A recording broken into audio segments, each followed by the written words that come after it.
Assalamualaikum warahmatullahi wabarakatuh. Ahai pasukan kepo semuanya, selamat datang di channelnya Gena Oktavira.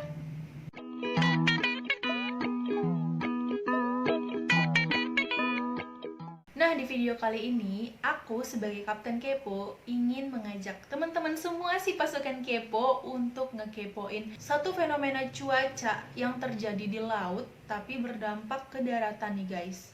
Nama fenomenanya adalah fenomena La Nina. Nah, pasti kalian udah gak asing ya sama fenomena La Nina ini.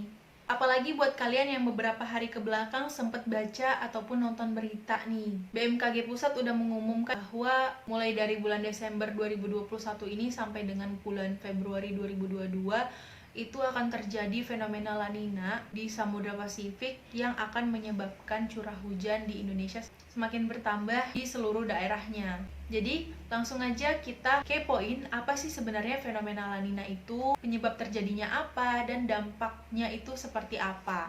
Yuk, tanpa berlama-lama langsung aja kita check it out.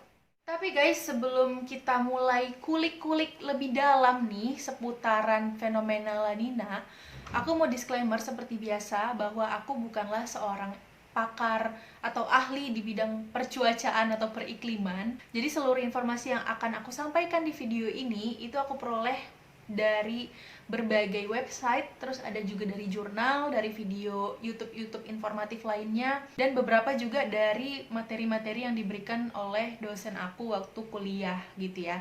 Jadi kalau misalnya ada yang kurang atau keliru, boleh banget untuk ditambahin di kolom komentar juga supaya kita bisa sama-sama berbagi informasi aja nih di sini. Oke, mantap. Lanjut.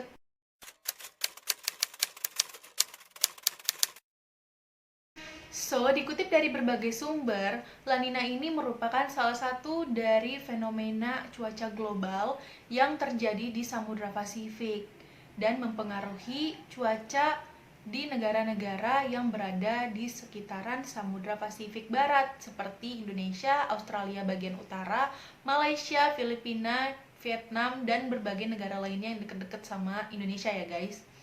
Nah, sebenarnya fenomena La Nina ini adalah saudara kandung dari fenomena El Nino yang juga sering terjadi dan sering kita dengar ya guys. Nah, mereka ini termasuk ke dalam jenis fenomena cuaca global yang diberi nama ENSO atau El Nino Shortened Oscillation. Nah, terjadinya fenomena ENSO ini disebabkan karena adanya interaksi antara permukaan air laut dengan atmosfer yang berada di atasnya. Nah, kalau untuk La Nina sendiri, fenomena yang terjadi itu adalah menurunnya suhu muka laut di Samudra Pasifik bagian tengah dan timur yang melebihi ambang batas normalnya. Jadi bisa dibilang ini sebagai fenomena anomali suhu juga ya guys. Karena adanya interaksi antara permukaan laut dengan atmosfer tadi, jadi kalau misalnya si permukaan lautnya mengalami penurunan suhu, pasti akan ada dampak nih ke atmosfer yang ada di atasnya. Maka dari itu terjadilah fenomena La Nina yang menimpa negara-negara di Samudra Pasifik Barat ini.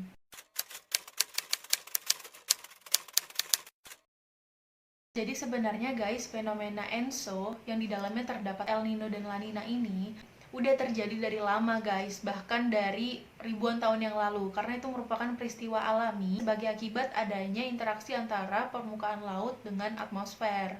Menurut pernyataan Irawan tahun 2006, dikatakan bahwa rentang terjadinya fenomena La Nina ini adalah sekitar 3-7 tahun sekali, dengan periode terjadinya La Nina itu sekitar 3 bulanan. Nah, sekarang ini kan fenomena La Nina cukup sering ya guys terjadi. Kayak misalnya nih, kemarin tahun 2020 itu baru terjadi. Tiba-tiba di 2021 terjadi lagi. Nah, menurut para ahli, ini disebabkan karena adanya pengaruh dari pemanasan global juga.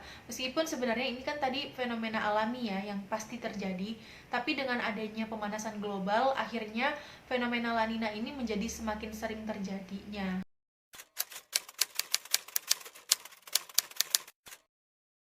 So guys, kan tadi La Nina itu adalah fenomena anomali suhu di mana suhu muka laut Samudra Pasifik bagian tengah dan timur itu mengalami pendinginan yang jauh dari ambang batas normalnya. Karena lautan dan juga atmosfer itu saling berkaitan, otomatis apapun yang terjadi di laut itu akan juga mempengaruhi atmosfer yang ada di atasnya. Jadi bisa kita simpulkan juga ketika suhu muka laut di Samudra Pasifik bagian tengah dan timur ini mengalami pendinginan, maka udara yang ada di atasnya itu juga akan ikutan mendingin. Nah, menurut teori, udara itu akan bergerak dari wilayah yang bertekanan tinggi alias wilayah yang dingin ke wilayah yang bertekanan rendah alias panas. Karena di daerah Samudra Pasifik Tengah dan Timur itu dingin, maka otomatis yang mengalami tekanan rendah itu pasti yang di daerah Samudra Pasifik bagian barat dan juga negara-negara di sekitarnya, guys. Jadi udaranya akan bergerak dari Samudra Pasifik bagian timur ke bagian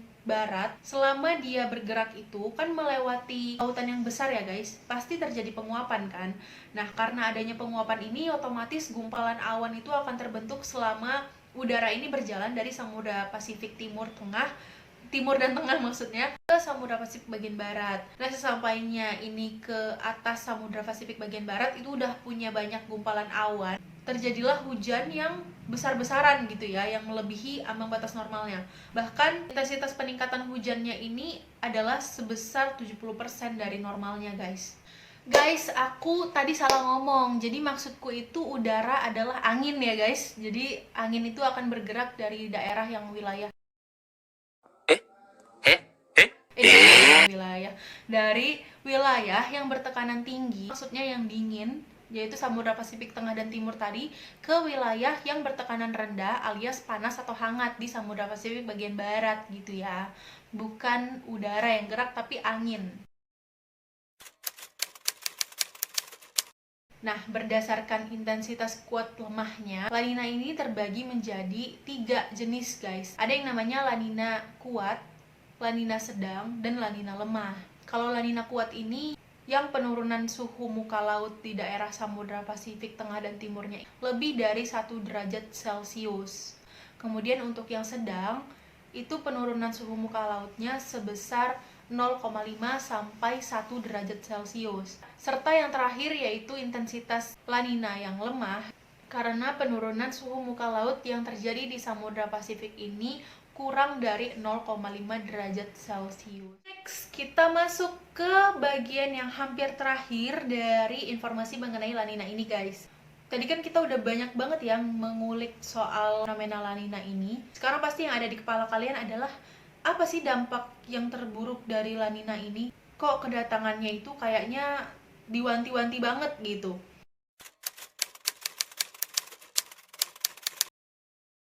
Nah, tadi kan kita juga udah ngomongin ya, kalau misalnya pasti dampak yang kerasa banget itu adalah jadinya peningkatan curah hujan gitu. Terutama di Indonesia itu bisa sampai 70% dari normalnya. Nah, sebenarnya guys, dampak dari La Nina ini pasti ada positif dan negatifnya ya.